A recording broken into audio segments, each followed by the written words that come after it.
much.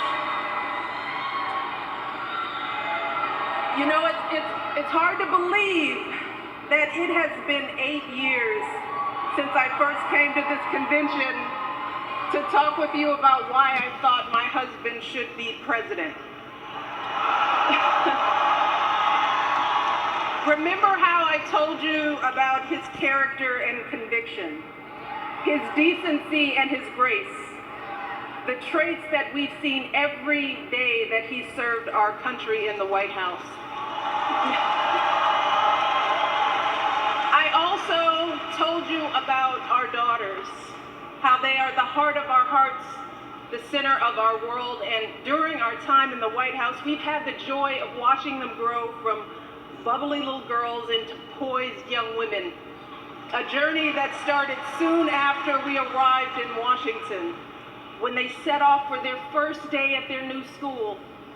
I will never forget that winter morning as I watched our girls, just 7 and 10 years old, pile into those black SUVs with all those big men with guns.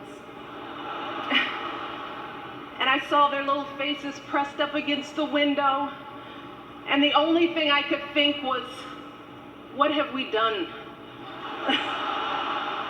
See, because at that moment, I realized that our time in the White House would form the foundation for who they would become, and how well we managed this experience could truly make or break them. That is what Barack and I think about every day as we try to guide and protect our girls through the challenges of this unusual life in the spotlight.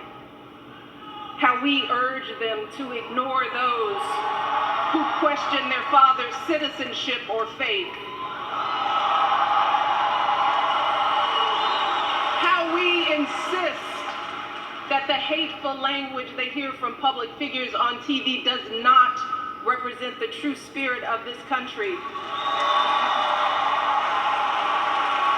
How we explain that when someone is cruel or acts like a bully, you don't stoop to their level. No, our motto is, when they go low, we go high.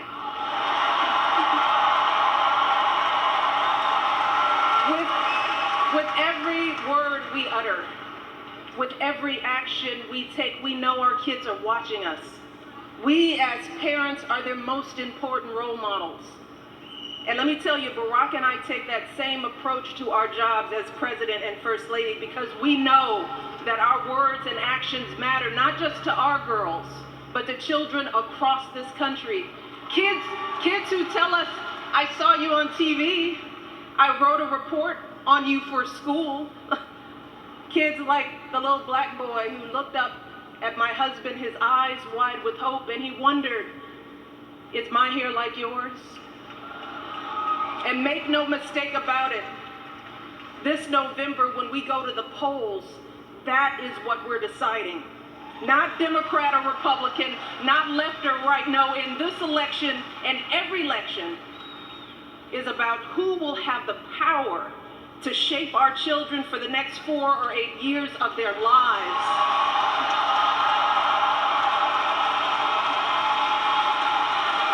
And I am here tonight because in this election, there is only one person who I trust with that responsibility. Only one person who I believe is truly qualified to be President of the United States, and that is our friend, Hillary Clinton.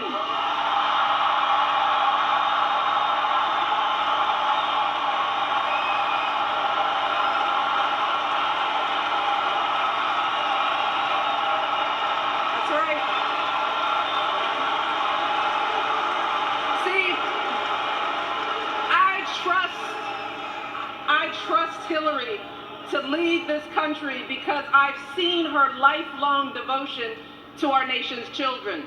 Not just her own daughter, who she has raised to perfection, but every child who needs a champion.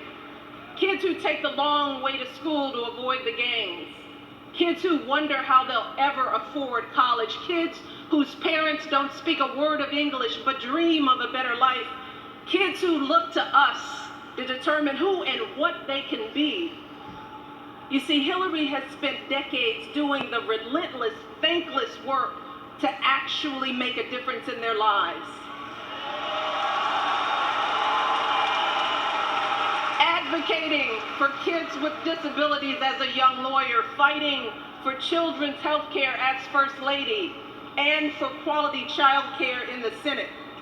And when she didn't win the nomination 8 years ago, she didn't get angry or disillusioned.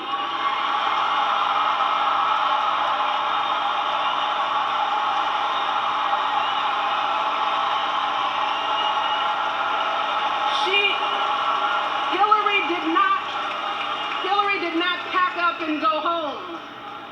Because as a true public servant, Hillary knows that this is so much bigger than her own desires and disappointments. So, she proudly stepped up to serve our country once again as Secretary of State, traveling the globe to keep our kids safe. And look, there were plenty of moments when Hillary could have decided that this work was too hard, that the price of public service was too high, that she was tired of being picked apart for how she looks or how she talks or even how she laughs. But here's the thing.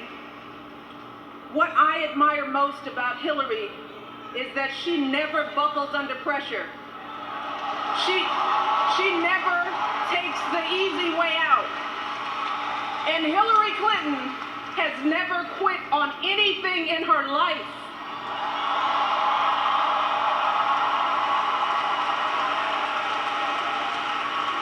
And when I think about the kind of president that I want for my girls and all our children, that's what I want. I want someone with the proven strength to persevere. Someone who knows this job and takes it seriously. Someone who understands that the issues a president faces are not black and white and cannot be boiled down to 140 characters. Look, because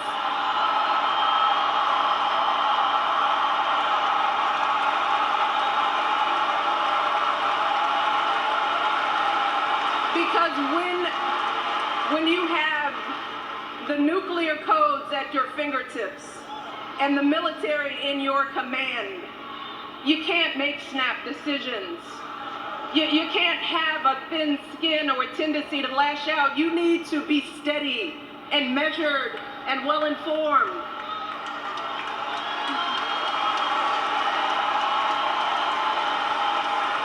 I want a president with a record of public service, someone whose life's work shows our children that we don't chase fame and fortune for ourselves. We fight to give everyone a chance to succeed. And we give back even when we're struggling ourselves, because we know that there is always someone worse off. And there, but for the grace of God, go I. I want a president who will teach our children that everyone in this country matters. A president who truly believes in the vision that our founders put forth all those years ago, that we are all created equal, each a beloved part of the great American story. And when crisis hits, we don't turn against each other. No, we listen to each other. We lean on each other, because we are always stronger together.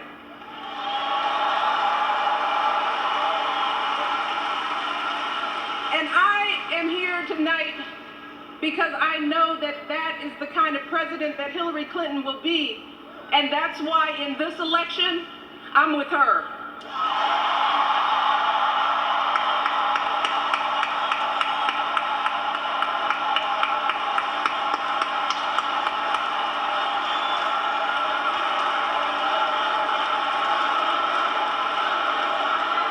You see, Hillary understands that the president is about one thing and one thing only.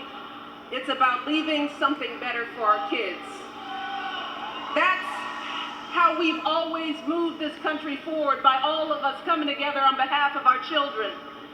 Folks who volunteer to coach that team, to teach that Sunday school class, because they know it takes a village. Heroes of every color and creed who wear the uniform and risk their lives to keep passing down those blessings of liberty. Police officers and protesters in Dallas who all desperately want to keep our children safe.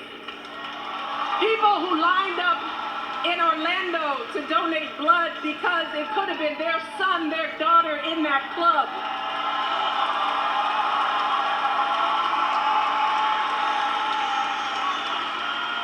Leaders like Tim Kaine,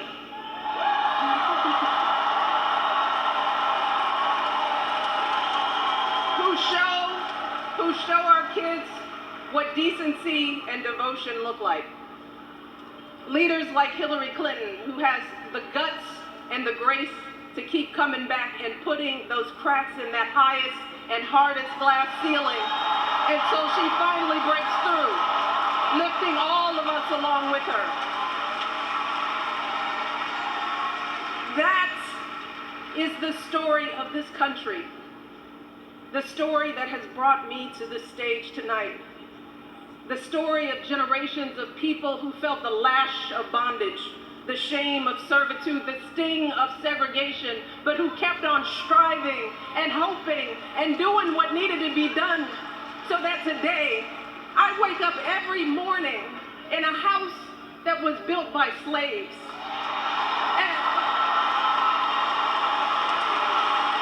And I watch my daughters, two beautiful, intelligent black young women, playing with their dogs on the White House lawn.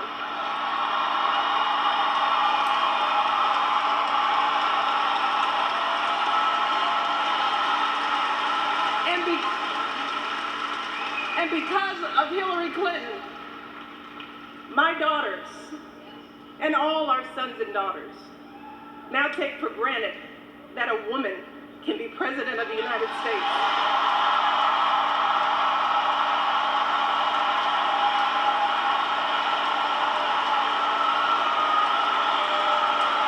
So look,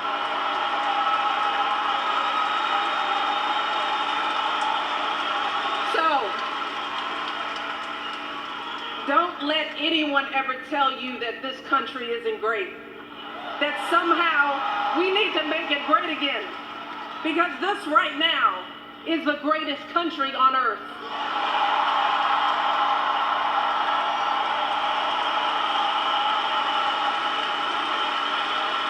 And as my daughters prepare to set out into the world, I want a leader who is worthy of that truth.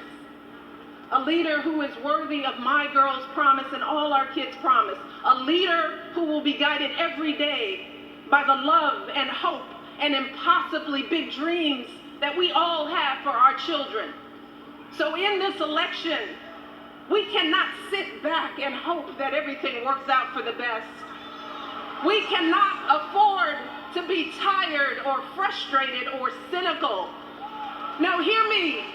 Between now and November, we need to do what we did 8 years ago and 4 years ago.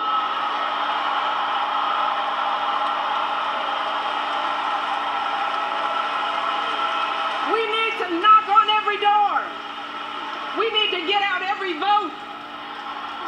We need to pour every last ounce of our passion and our strength and our love for this country into electing Hillary Clinton as president of the United States of America.